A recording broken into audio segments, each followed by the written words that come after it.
नमस्कार। आज के अंक में साइबर फ्रॉड में 50,000 रुपये या उससे कम की धनराशि आपके खाते में तुरंत कैसे वापस आ सकती है, इसके बारे में एमआरएम पोर्टल के बारे में जानकारी लेते हैं।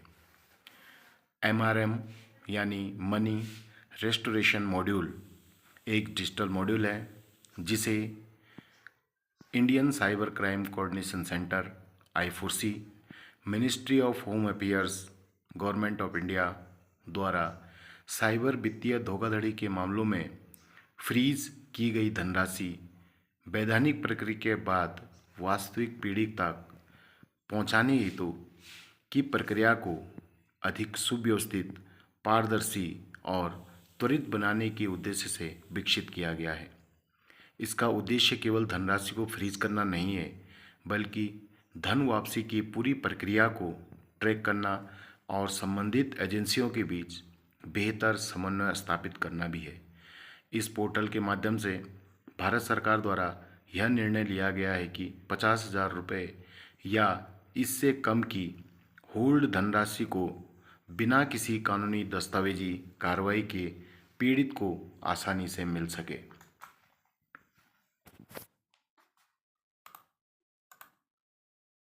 यह मॉड्यूल 1930 हेल्पलाइन, NCRP पोर्टल और CFCF-RMS के साथ समन्वय में कार्य करता है।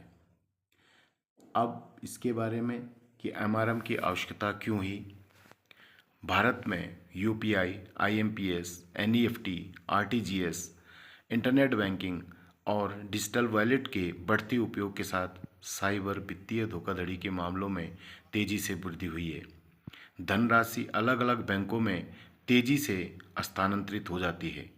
कई मामलों में राशि समय पर फ्रीज होने के बावजूद पीड़ित तक वापस मिलने में लंबा समय लगता था।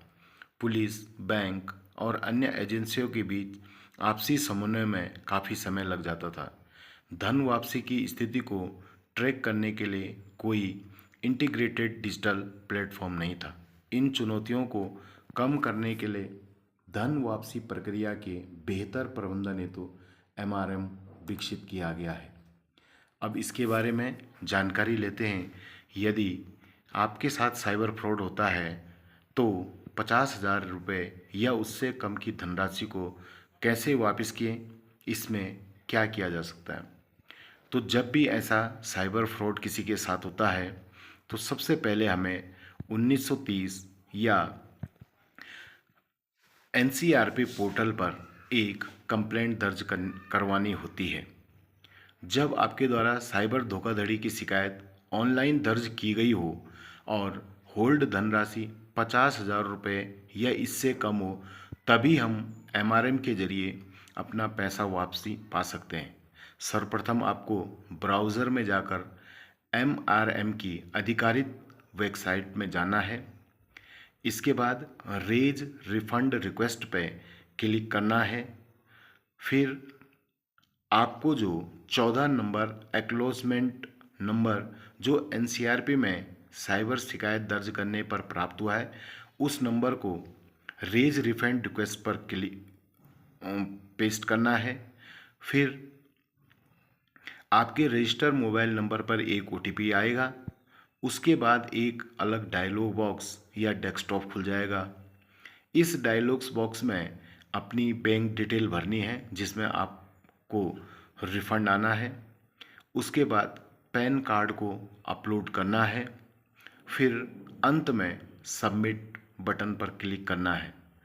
अब आपको एक यूनिक आईडी मिल जाएगी जिसे आपको संभाल के रखना है और कभी भी जब आप इस रिफंड रिक्वेस्ट को के स्टेटस को चेक करना चाहते हैं तो उस पर ये जो आईडी आपको मिली है, इस आईडी को डाल के हम चेक कर सकते हैं कि हमारा रिफंड जो अमाउंट है वो उसका स्टेटस क्या है। इसमें सबसे महत्वपूर्ण बात यह है, जब भी किसी के साथ साइबर फ्रॉड होता है तो जो पहला 1 घंटा होता है वो बहुत कीमती होता है। इसमें सबसे पहले किसी भी व्यक्ति को साइबर फ्रॉड होने पर 1930 पर तुरंत शिकायत कर देनी चाहिए और 1930 पर जो भी आपसे डॉक्यूमेंट मांगे जाते हैं जैसे बैंक डिटेल्स या अन्य स्क्रीनशॉट यूआरएल वो सब उपलब्ध करा देनी चाहिए। इससे ये होती है कि जो संबंधित अकाउंट में जो पैसा ट्रांसफ़र होता है वो वहाँ पर फ्रीज हो सकता है और इससे आपका पैसा वापस मिल सकता है। धन्यवाद।